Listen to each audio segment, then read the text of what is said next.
গোপাল, নবাবের থেকে কলসি পেয়ে কেমন লাগছে? খুব খুশি হয়েছি। আপনার বৌমাও খুব খুশি হয়েছে। তবে ঘোড়াটা এতই বড় যে সদর দরজা দিয়ে বাড়ির ভেতরে নিতে পারছি না। হ্যাঁ, তাহলে ঘোড়াটা কি করলি? ওই বাড়ির সামনে একটা গাছের সাথে শিকল দিয়ে বেঁধে রেখেছি।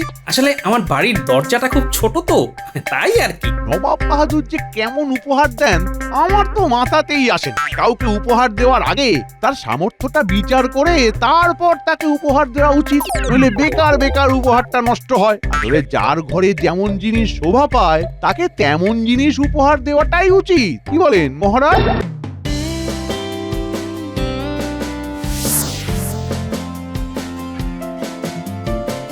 বাবা, মুর্শিদাবাদ রাজবাড়ি তো চেনাই যাচ্ছে না।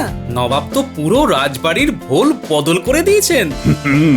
আজ নবাব বাহাদুরের জন্মদিন বলে কথা, রাজবাড়ি তো সেজে উঠবেই। ওই যে নবাব বাহাদুর আসছেন। এসো এসো এসো কৃষ্ণচন্দ্র, এসো এসো। জন্মদিনের শুভেচ্ছা আর মন ভরা ভালোবাসা। ধন্যবাদ গোপাল।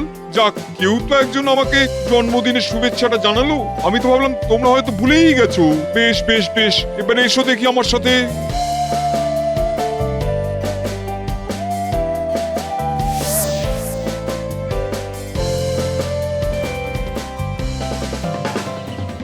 কৃষ্ণচন্দ্র, তুমি সবাইকে নিয়ে এখানে বিশ্রাম নাও।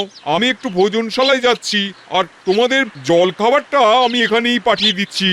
আগে নবাব বাহাদুর, আপনি এত ব্যস্ত হবেন না। নবাব বাহাদুর, গোটা রাজ্যের প্রজারা ভোজ খাবার জন্য চলে এসেছে। কাউকে আর আটকানো যাচ্ছে না। খাবার না পেয়ে সবাই হাঁড়ি পাতিল যা পারছে সবকিছু থেকে খাবার নিয়ে চলে যাচ্ছে। আরে আটকাও ওদের, এইভাবে কি সমাধান হবে? নবাব বাহাদুর, এ কি ভয়ঙ্কর অবস্থা! আর বলো না গোপাল, আমার সব কিছু গুলিয়ে যাচ্ছে। এত প্রজার মুখে আমি কিভাবে খাবার তুলে দেবো? সমস্যাটা কি আমাকে একটু খোলসা করে বলুন না। রাজ্যের প্রজার সংখ্যা অনুযায়ী খাবারের সুবন্দোবস্ত করেছিলাম, কিন্তু এত খাবার রান্না করার জন্য তো আমার কাছে তেমন বাসনপত্র নেই। এতটা বেলা হয়ে গেছে, সবাই অভুক্ত, তাই একটা পদ তৈরি হতে না হতেই যে যার মতন খাবার তুলে নিয়ে খেয়ে নিচ্ছে। এই সমস্যা তো আমি এক্ষুনি তুড়ি মেরে সমাধান করে দেব। হ্যাঁ আচ্ছা নবাব বাহাদুর, আপনাদের আশেপাশে কোনো কামারশালা আছে? আছে তো, কিন্তু কামারশালা দিয়ে কি হবে? আপনার যত কাঁসার বাসন আছে সবকটা আমাকে দিন তো। কেন? আপনার কাছে যত কাঁসার বাসন আছে সবগুলো গলিয়ে দুটো বড় বড় পাত্র বানিয়ে আনবো। সেই বড় পাত্রে একবারে সারা রাজ্যের প্রজাদের জন্য রান্না হবে। তাহলেই তো সব ঝামেলা মিটে গেল। আরে এটা তো আমি সত্যি ভেবে দেখিনি। তাহলে আর দেরি করবেন না, দুটো দাস দিয়ে সব বাসন আমাকে বোঝাই করে দিন, আর প্রজাদের কাছ থেকে 2 ঘটিকা সময় চেয়ে নিন। আমি এক্ষুনি দিচ্ছি সব।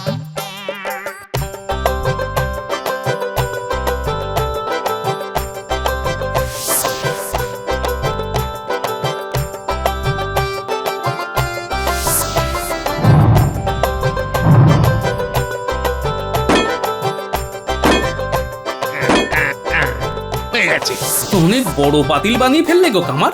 বাবা বাবা, খুব ভালো হয়েছে, খুব ভালো হয়েছে। এই কে আছিস? এই পাতিল দুটোকে তাড়াতাড়ি রাজবাড়িতে নিয়ে চল।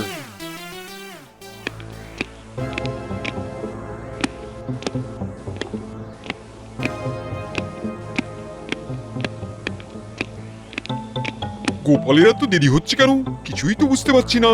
নবাব বাহাদুর, আপনি গোপালের কথা মতো সমস্ত বাসন বাতিল না করলেই ভালো করতেন। এতক্ষণে অন্তত আরো 100 লোকের জন্য তো রান্না হয়েই যেত। এবার একসাথে 1000 লোকের রান্না হবে। কি কাণ্ড, এত বড় পাতিল! নবাব বাহাদুর, রাজবাড়িতে এমন পাতিল থাকা খুবই দরকার। নিন নিন, এবার আর সময় নষ্ট না করে রান্না শুরু করুন। হ্যাঁ বাবুর্চি, তুমি রান্না শুরু করো।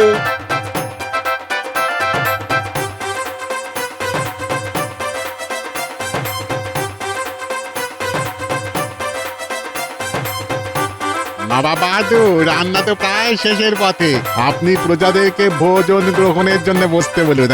হ্যাঁ, রান্না হয়ে গেছে, এটা খুব ভালো কথা। উজির, আর দেরি করো না, প্রজাদের ভোজনে বসতে বলো। আগে জাহাপানা।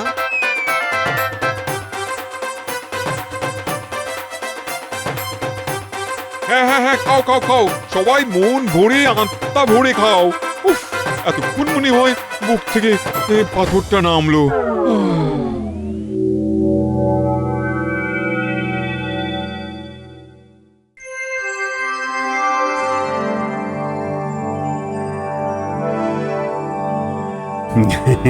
জাহাপানা, খুব সুন্দরভাবে আপনার জন্মদিন উদযাপন করলাম। এইবার তাহলে আমাদের বিদায় দিন। এই সব কিছুই হয়েছে তোমাদের গোপালের জন্যে। হ্যাঁ গোপাল, তোমাকে অনেক অনেক ধন্যবাদ। তোমার জন্য কালকে প্রজাদের কাছে আমার মান সম্মান সব বেঁচেছে। এমন করে বলবেন না। মহারাজ কৃষ্ণচন্দ্রের প্রতি আমার যেমন একটা কর্তব্য আছে, তেমনি মুর্শিদাবাদের নবাবের জন্য তো আমার একটি কর্তব্য রয়েছে। সত্যি গোপাল, তুমি শ্রেষ্ঠ। শ্রেষ্ঠ না ছাই। তবে হ্যাঁ, আমি কিন্তু খালি হাতে তোমাকে ফেরাবো না। আমার তরফ থেকে একটি বিশাল কলসি তোমার জন্য উপহারে থাকলো। এই কে আছিস, কলসিটা নিয়ে আয়। আরে এটা কি হলো? গোপাল বুদ্ধি করে নবাবের থেকে একটা উপহার পেয়ে গেল। না না না না না না, এটা তো হতে দেওয়া যাবে না। মহারাজের কান ভাঙাতে হবে, মহারাজের কান ভাঙাতে হবে।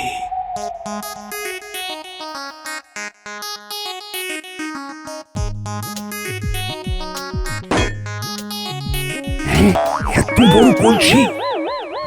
এটা কি হলো মহারাজ? আপনি থাকতে গোপাল উপহার পাচ্ছে, তাও আবার কাঁসার কলসি। মহারাজ, এটা তো আপনাকে গোপাল রীতিমতো অপমান করছে মহারাজ।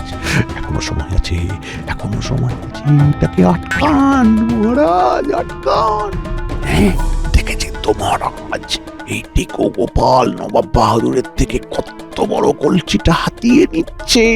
নেওয়াচ্ছি, আমি থাকতে এই কলসি গোপাল পাবে? না না না না না না, এটা কিছুতেই আমি হতে দেব না। গোপাল, কাল তুমি আমায় সাহায্য করার জন্য আমি তোমায় এই উপহার দিচ্ছি, এটা কিন্তু ভেবো না। তোমার বুদ্ধির প্রশংসা শুধু মুখে করা সম্ভব নয়, তাই একটা উপহার দিয়ে তোমাকে সম্মান জানাচ্ছি। আমি আপনার উপহারটি গ্রহণ করলাম। না না মানে? আমি ওকে উপহার দিচ্ছি, তুমি না বলার কে হে? না, মানে নবাব বাহাদুর, আসলে বলছিলাম কি, আমরা এতজন সদস্য ওই একটাই ঘোড়ার গাড়ি করে এসেছি, তা এত বড় কলসি নিয়ে কৃষ্ণনগরে কিভাবে ফিরে যাব বলুন? আপনি বরং কলসিটা আপনার কাছেই রেখে দিন। দুদিন পর কৃষ্ণনগর রাজবাড়িতে পাঠিয়ে দেবেন, আমি না হয় তখন গোপালকে সেটা দিয়ে দেব। হ্যাঁ নবাব বাহাদুর, মহারাজ ঠিকই বলেছে। গোপালকে আমি আলাদা করে একটা ঘোড়ার গাড়ির ব্যবস্থা করে দেবো। ও একা আরাম করে ওই কলসি নিয়ে নিজের বাড়ির দিকে যাবে। তোমাকে এই নিয়ে চিন্তা করতে হবে না কৃষ্ণচন্দ্র। দেখছেন তো মহারাজ, কিভাবে গোপাল নবাব বাহাদুরকে বশ করেছে। মহারাজ, কিছু করুন। ঠিক আছে, গোপাল একবার শুধু ওই কলসি নিয়ে কৃষ্ণনগরে ঢুকুক, তারপর গোপালের থেকে ওই কলসি কি করে আদায় করতে হয় সে কথা আমি খুব ভালো করে জানি।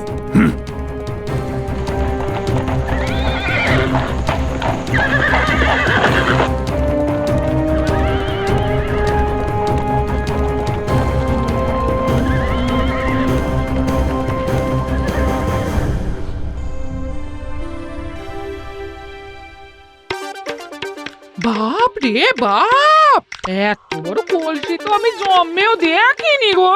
এটা হলো গোপালের বুদ্ধির পুরস্কার, বুঝলে?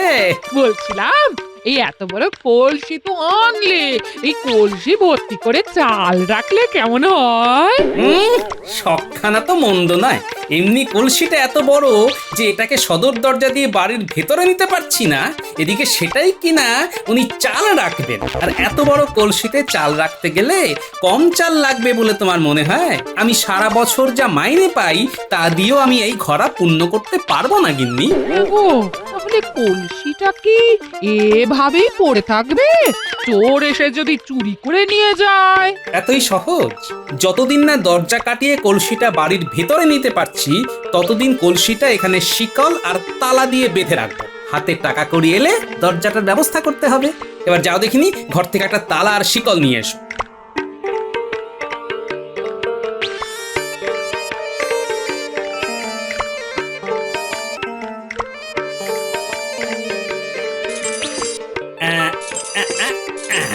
হয়ে গেছে।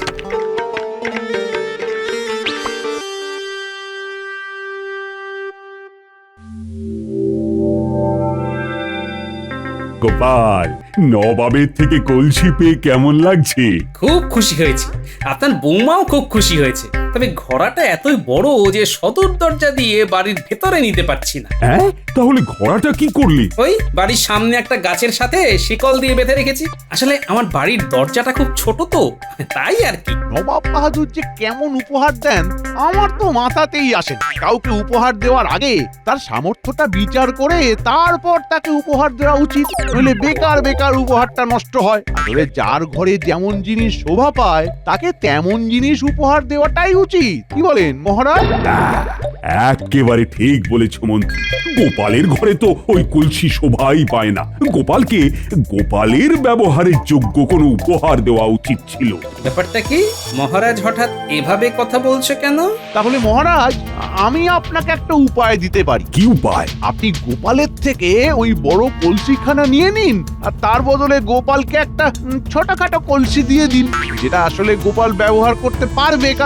কারণ ওই বড় কলসি আপনার এই রাজ বাড়িতেই শোভা পায়, গোপালের ওই চালের বাড়িতে নয়। ঠিক বলেছ মন্ত্রী, এই জন্যই তোমাকে এত ভালো লাগে। তাহলে মহারাজ আমি লোক পাঠিয়ে গোপালের বাড়ি থেকে কলসিটা আনার ব্যবস্থা করি। হ্যাঁ হ্যাঁ হ্যাঁ হ্যাঁ, করে ফেল করে ফেল। দাঁড়ান মহারাজ, তোমার আবার কি হলো? ওই উপহার আমি আপনাকে দিতে পারবো না। ওটা আমার প্রাপ্য অধিকার। আমি আমার বুদ্ধির পরীক্ষা দিয়ে ওই পুরস্কার লাভ করেছি মহারাজ। বুদ্ধি না ছাই, ছোট ছোট কতগুলো পাতিলকে গলিয়ে বড় পাতিল তৈরি করে এনেছো। এতে আবার কোন বুদ্ধির পরিচয় মিলেছে তোমার? মহারাজ, কোনোভাবে কি আপনার আমার প্রতি হিংসা হচ্ছে? আমি তোমাকে দেখে হিংসা করবো কেন?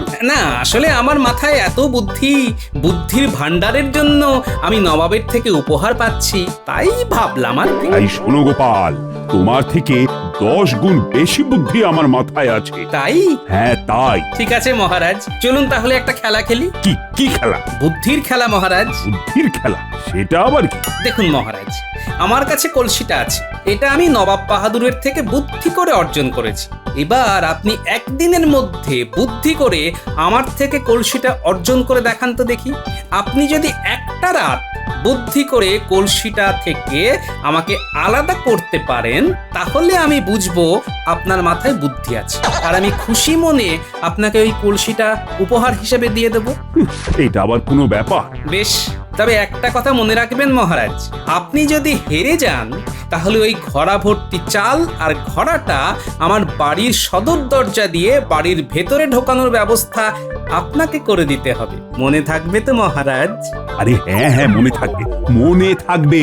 মহারাজ চিন্তা করবেন না, আমাদের কাছে অনেক যন্ত্র আছে। ওর ওই জং ধরা শিকল কাটতে আমার এক মুহূর্ত সময় লাগবে না। কিন্তু মন্ত্রী, একটা সমস্যা আছে। কি মহারাজ? দেখো, গোপাল তো সারাদিন ধরেই ঘোড়াটা পাহারা দেবে। ও যা চালাক, ওই ঘোড়াটা এক মুহূর্ত কাজ ছাড়া করবে না মন্ত্রী। দিক না কেন, এটা তো আমাদের পক্ষেই ভালো হবে। মানে? গোপাল সারাদিন ধরে কলসিটা পাহারা দেবে আর ক্লান্ত হয়ে গভীর রাতে ঘুমিয়ে পড়বে, আর সেই সুযোগে ঘোড়াটা আমরা সরিয়ে আনবো। হ্যাঁ, এটা ঠিক, কিন্তু রাতেও যদি না ঘুমোই? তাহলে তো ঘুমের পুড়িয়া আছেই মহারাজ, সেটা আমি ঠিক কায়দা করে ওদের খাওয়ারের সাথে মিশিয়ে দেব, তাতেই দুজনেই ঘুমিয়ে উপকার। বাহ বাহ বাহ মন্ত্রী, তোমার মাথায় বুদ্ধি আছে। তুমি তাহলে সেপাইদের বলে দাও, আজ রাতের মধ্যেই ওই ঘোড়াটা কিন্তু আমার চাই চাই। আপনি কিচ্ছু চিন্তা করবেন না মহারাজ, আজ রাতেই কলসিটা আপনার হাতে তুলে দেব। মহারাজ, যতই আপনি ঘুষুর ঘুষুর ফুসুর ফুসুর করুন না কেন, ওই খরাখানা আপনি আর পাচ্ছেন না।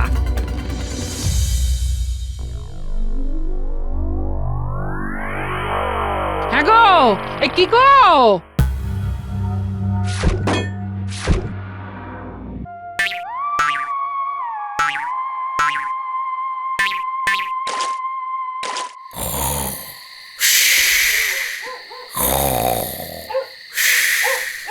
এই মানুষটার কাণ্ড দেখো, কেমন নাক ডেকে ঘুমোচ্ছে।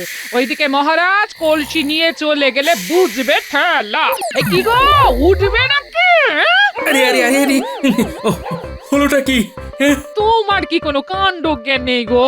বলি বাইরে কলসিটা এভাবে বাঁধা আছে আর তুমি এদিকে সারাদিন ধরে নাক ডেকে ডেকে ঘুমোচ্ছ। মহারাজ যদি কলসিখানা তুলে নিয়ে যায় তখন কি হবে? যা কাজ হবে এখন হবে। তুমি যে কি বলো না, আমি কিছুই বুঝি না। তোমার অত বুঝে কাজ নেই।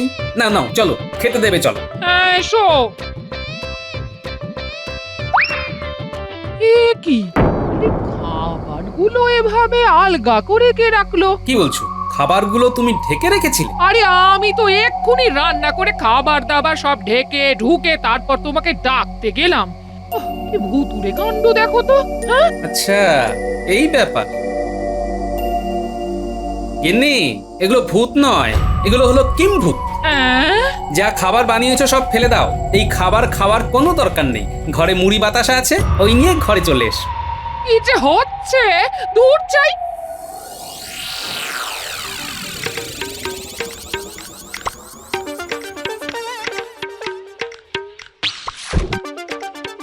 এই তো কলসিখানা একেবারে ঠিকঠাক রয়েছে গো। এই চলো চলো চলো ঘুমিয়ে পড়ি। কি ঘুম পেয়েছে। বেকার বেকার এই ঘর আনটিটা নিয়ে আসলে। গিন্নি, এত হালকা ভাবে নিলে চলবে না। শত্রুপক্ষ একেবারে বুনো ওল। তাহলে কি করবে? সারা রাত জেগে এখানে বসে পাহারা দেবে? খেয়ে দে তো আর আমার কাজ নেই। সারা রাত না ঘুমিয়ে কলসি পাহারা দেব। তাহলে কি করবে? এই ঘরাঞ্চিটা দিয়ে আমি এই কলসির ভিতরে ঢুকে যাব, আর তুমি এই ঘরাঞ্চিটা আমার আগের জায়গায় রেখে সদর দরজা লাগিয়ে ঘুমিয়ে পড়বে। ব্যাস। সে কিনা তুমি এই কলসির ভেতরে ঘুমাবে? কলসি কাজ ছাড়া করা যাবে না। নাও নাও নাও, আর কথা বাড়িয়ে লাভ নেই। এসো তাড়াতাড়ি কাজটা সেরে ফেলি, অনেক রাত হয়েছে, ঘুম পাচ্ছে। তুমি ভালো করে ঘরাঞ্চিটা ধরো তো, আমি কলসির ওপরে উঠছি। আচ্ছা আচ্ছা। ভালো করে ধরো গিন্নি, একবার এদিক ওদিক হলে কিন্তু কেল্লা ফতে। এই আমি ধরে আছি, এই ধরে আছি ধরে আছি। হ্যাঁ হ্যাঁ, আমি শক্ত করে ধরে আছি, তুমি ওঠো ওঠো। বাবা, হয়ে গেছে। আমি এবার কলসির ভেতরে নামছি, তুমি এই ঘরাঞ্চিটা নিয়ে বাড়ির ভেতরে চলে যাও। আচ্ছা, এই সাবধানে সাবধানে নামো। ওরে বাবা রে!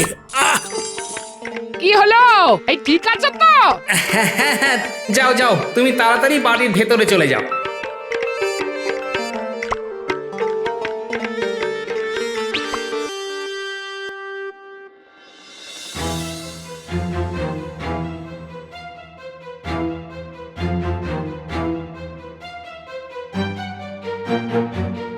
এই তোরা সবাই এইবার কলসিটার তালা আর শেকলটা ভাঙার চেষ্টা কর। কিন্তু মন্ত্রী মশাই, গোপাল দাদা জেগে যাবে না তো? জেগে গেলে কিন্তু কারোর আর রক্ষে থাকবে না।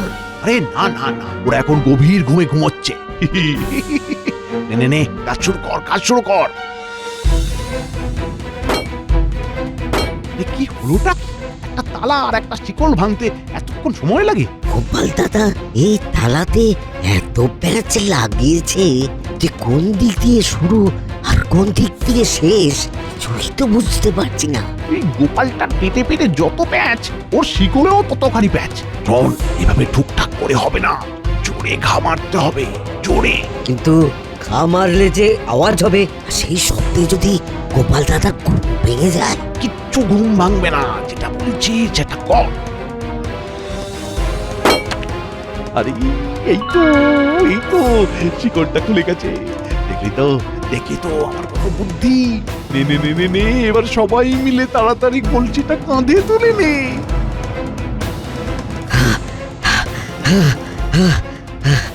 কি রে, এই কি হলো? দাঁড়িয়ে আছিস কেন? কাঁধে তোল। মন্ত্রী মশাই, কলসিটা খুব ভারী, কোনোভাবেই তোলা সম্ভব হচ্ছে না। বললেই হবে? হ্যাঁ, আমিও হাত লাগাচ্ছি। ওরে বাবা রে, এত ভারী! কলসি টেকোর মতোই ভারী। শোন শোন শোন, সবাই মিলে জোর লাগাতে হবে, সবাই মিলে। নে নে নে, এবার পা চালিয়ে চল, এবার পা চালিয়ে চল চল।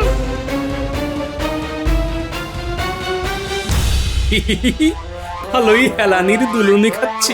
যাক, এবার একটু ঘুমোনো যাক।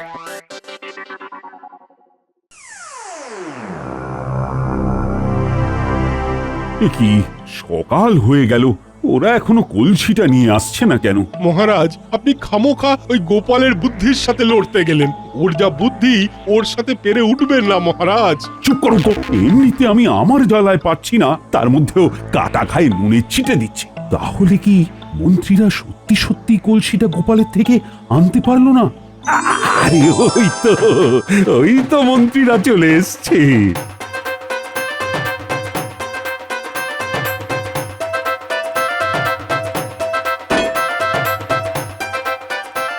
রাজ মহারাজ, উফ, কলসিটা যা ভারী, এটা আনতে আমাদের অবস্থা শেষ।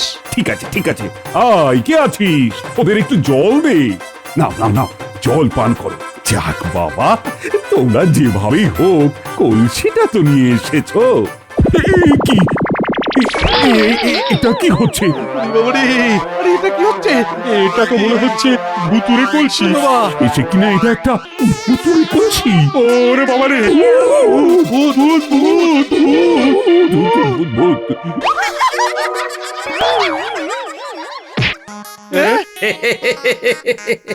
কি সবাইকে কেমন ভয় দেখিয়ে দিলাম?